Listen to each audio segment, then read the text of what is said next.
Episode number 35। Aditya जब सड़क पर चल रहा था तो वो बहुत ही आसानी से चल रहा था।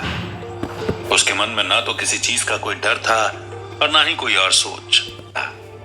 वो हर 2 कदम चलते हुए पीछे पलट कर देख रहा था, क्योंकि उसे पता था कि यहाँ से शहर का रास्ता बहुत दूर है और अगर उसे ऐसे टाइम में कोई लिफ्ट मिल जाएगी तो बहुत अच्छा रहेगा। वहां से बहुत सारी गाड़ियां इधर उधर जा रही थी और आदित्य बस किसी एक को रोकना चाहता था। वो अपना हाथ स्ट्रेच करके बार बार उन्हें रोकने की कोशिश कर रहा था, पर शायद लोग उसे इग्नोर इसलिए कर रहे थे क्योंकि इतनी रात को कोई आदमी वहां पर पैदल चल रहा था, तो उन्हें डर लग रहा था कि कहीं वो उन पर हमला ना कर दे। आदित्य भी इस बात को समझ रहा था, लेकिन थोड़ी ही देर बाद एक लोडिंग ट्रक आया और वह आदित्य के पास आकर रुका। उसने देखा कि उसमें एक गांव का आदमी बैठा हुआ था और उसके पीछे कुछ भैंसें बंधी हुई थीं, जो शायद वो शहर के अंदर ले जा रहा था। तब उस आदमी ने आदित्य को अपने साथ आने का ऑफर किया और उसे बताया कि वो थोड़ी आगे एक दूध फैक्ट्री की तरफ जा रहा है, जो शहर से 5 किलोमीटर दूर है। आदित्य ने उसके साथ बैठने का फैसला किया, क्योंकि उसे पता था कि अगर इतने रास्ते में वो 15 किलोमीटर भी उस आदमी के साथ चल देगा तो उसके लिए एडवांटेज ही रहेगा। वो बैठा और उस आदमी ने गाड़ी आगे बढ़ा दी। आदित्य को वो आदमी बहुत ही चुलबुला लग रहा था, क्योंकि उसके चेहरे पर कांस्टेंट स्माइल थी और रेडियो पर भोजपुरी गाने बज रहे थे, जिन्हें वो एंजॉय कर रहा था। आदित्य को उसे देखकर अच्छा लग रहा था और तब उस आदमी ने आदित्य से कुछ सवाल जवाब शुरू कर दिए। उसने आदित्य से पूछा कि वो इतनी रात को यहाँ क्या कर रहा है, और तब आदित्य ने उसे कह दिया कि वो अपने कार के खराब होने की वजह से पैदल ही वापस शहर की तरफ जा रहा था। तब उस आदमी ने हैरान होकर उससे पूछा कि उसकी कार तो उसे रास्ते में कहीं नहीं दिखी। तो आदित्य ने टॉपिक को चेंज कर दिया कि वो उसने जंगल के थोड़े से अंदर खड़ी कर दी है, ताकि कोई भी उसे चुरा न ले। उस आदमी को आदित्य की बात का यकीन हो गया। फिर वो उसे चोरी की कहानी सुनाने लग गया कि किस तरह उसके गांव में चोर रहते हैं और वो गाड़ी चुरा लेते हैं। जब आदित्य ने उसकी बातें सुनी तो उसे हंसी भी आ रही थी और वो उस टाइम को एंजॉय कर रहा था कि तभी उसका फोन बजने लगा। उसने जब फोन पर देखा तो वो मृणाली का फोन था। उसने तुरंत ही फोन उठाया और उससे पहले कि वो कुछ कहता, मृणाली ने घबरा कर कहा, आदित्य कहाँ हो तुम? मुझे बहुत चिंता हो रही है। तुमने न्यूज देखी? ये बता रहे हैं कि अनुराग के बंगले में किसी ने आग लगा दी और वो पूरी तरह से जल रहा है। फायर फाइटर्स उसे कंट्रोल करने की कोशिश कर रहे हैं, लेकिन वो कंट्रोल ही नहीं हो रही। क्या तुम्हारा इसमें कोई हाथ है आदित्य? आदित्य ने मृणाली की इस टोन को सुना तो उसे समझ आ गया कि वो बहुत घबरा रही है और उसे कंट्रोल करना पड़ेगा। तब उसने सोचा कि उसे सच कहना पड़ेगा, लेकिन इस तरीके से कि उसके साइड में बैठा हुआ आदमी उस पर शक नहीं करे। और तब उसने कहा, हाँ मृणाली, वो मैंने ही किया है। अब दरअसल तुम्हें तो पता ही है कि हमारे साथ क्या हुआ था, तो मैंने भी सेम चीज करने की कोशिश की।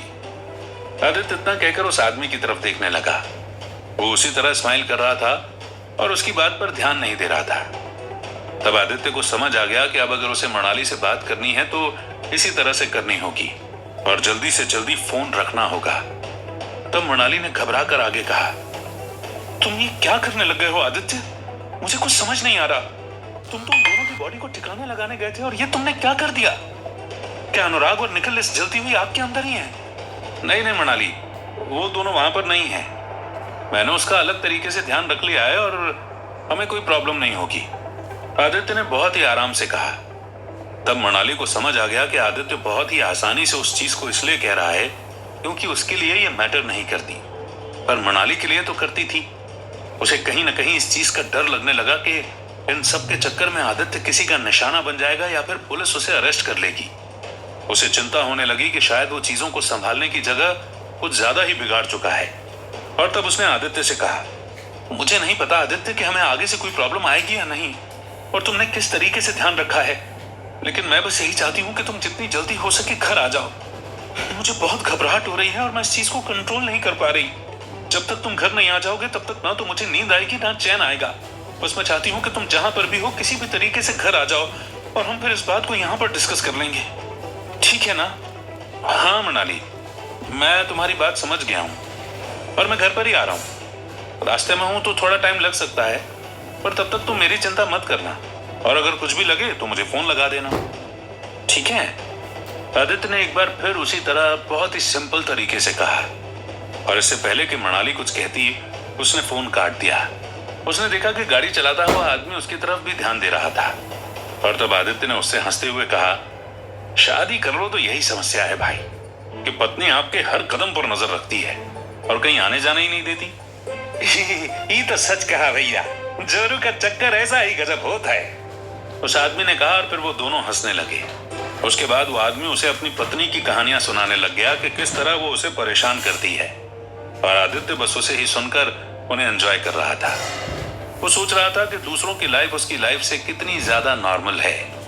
जहां वो अपनी लाइफ को हर कदम पर कॉम्प्लिकेट बनाता है, वहीं दूसरों की जिंदगी बस छोटी छोटी चीजों की खुशी और छोटी छोटी प्रॉब्लम से भरी हुई होती है। जहां पर किसी का सबसे बड़ा कंसर्न ये रहता है कि उसकी भैंस ने आज 2 लीटर की जगह 1 लीटर दूध ही क्यों दिया। वहीं पर आदित्य का सबसे बड़ा कंसर्न कुछ और ही रहता है। वो अपनी जिंदगी को बहुत ही कॉम्प्लिकेट बना रहा था, उसे ये समझ आ रहा था, लेकिन उसे पता था कि वो इस चीज को कंट्रोल भी नहीं कर सकता। जब तक वो सारी चीजों को अपनी इच्छा से नहीं करेगा, कहीं ना कहीं उसे अपने आप पर भी गुस्सा आता रहेगा। अगर किसी और की जिंदगी भी अपने परिवार की मौत का बदले लिए बिना ही खत्म हो जाती, तो शायद कभी कोई उस दुख को कंट्रोल नहीं कर पाता और ना ही इस चीज के साथ कोप अप कर पाता। लेकिन वही आदित्य है जो 10,000 साल का सफर करके भी इतनी सारी चीजों में पड़ा हुआ है। उसके चेहरे पर स्माइल आने लगी और वो बाहर देखने लगा। चांद आसमान में चमक रहा था और कुछ तारे भी टिमटिमा रहे थे। जितनी भी तारीफों के पुल उसके लिए बांध सकता था, बांध रहा था। उसके लिए यह सीन शायद ही उसे अगली बार नसीब होने वाला था, और अगर नसीब हो भी जाएगा तो उसे इतनी शांति नहीं मिलेगी कि वो इस चीज को इतनी अच्छे से देख पाए। लेकिन वो भूल चुका था कि चांद कितना खूबसूरत होता है। उसकी खूबसूरती को निहारने के लिए आदित्य के पास कोई और तरीका भी नहीं था, और वो बस उसे ही देख रहा था। ऐसे ही थोड़ी देर में वो दोनों उस दूध की फैक्ट्री के बाहर पहुंच गए, जहां पर उस आदमी ने आदित्य को उतार दिया, और फिर आदित्य उसे बाय बोलता हुआ शहर के रास्ते की तरफ चला गया। वो धीरे धीरे आगे बढ़ता रहा और कहीं ना कहीं उसके पांव दुख रहे थे, पर वो उस चीज को इग्नोर कर रहा था, क्योंकि उसे पता था कि उसे अपने घर किसी भी हालत में पहुंचना होगा। अब वहां पर लाइट भी ज्यादा थी, लोग भी ज्यादा थे और कारें भी आ जा रही थी, और कुछ रेस्टोरेंट भी थे। आदित्य उन्हें देख रहा था और फिर उसने सोचा कि उसे भूख लग रही है, और सुबह से घर से निकलने के बाद उसने कुछ खाया भी नहीं है। इसलिए वो एक रेस्टोरेंट पे रुक गया और उसने खाना ऑर्डर किया। वो फिर वहां जब बैठकर इंतजार कर रहा था तो आसपास देख रहा था, जहां पर लोग उसे उसी तरह हंसते और खिलखिलाते हुए दिख रहे थे। एक बार फिर से उसके मन में यही ख्याल घूमने लगा कि कहीं वो अपनी लाइफ को ज्यादा कॉम्प्लिकेट करके उसके खुशनुमा पलों को इग्नोर तो नहीं कर रहा। लेकिन फिर उसने सोचा कि अगर ऐसा है तो वो अपनी लाइफ को अब स्टेबल कर देगा, और अब जब वो आज मनाली से मिलेगा तो फोटोग्राफ की वजह से उससे लड़ाई नहीं करेगा और आराम से उससे बात करके चीजों को सॉर्ट आउट करेगा। फिर अपनी जिंदगी को अच्छे से जीना स्टार्ट कर देगा। साधु महाराज बैठे हुए हैं। उसके चेहरे पर जो स्माइल थी वो गायब हो गई और वो बहुत ही हैरान होकर उनकी तरफ देखने लगा।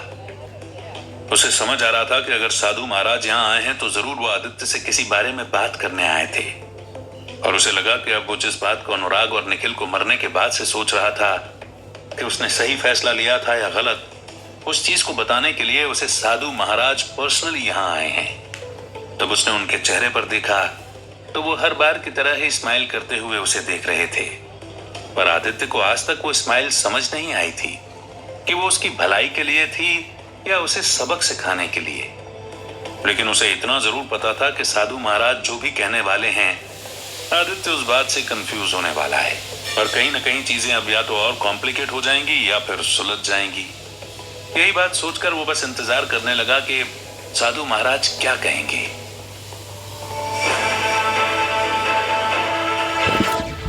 Thanks for listening. Thank you.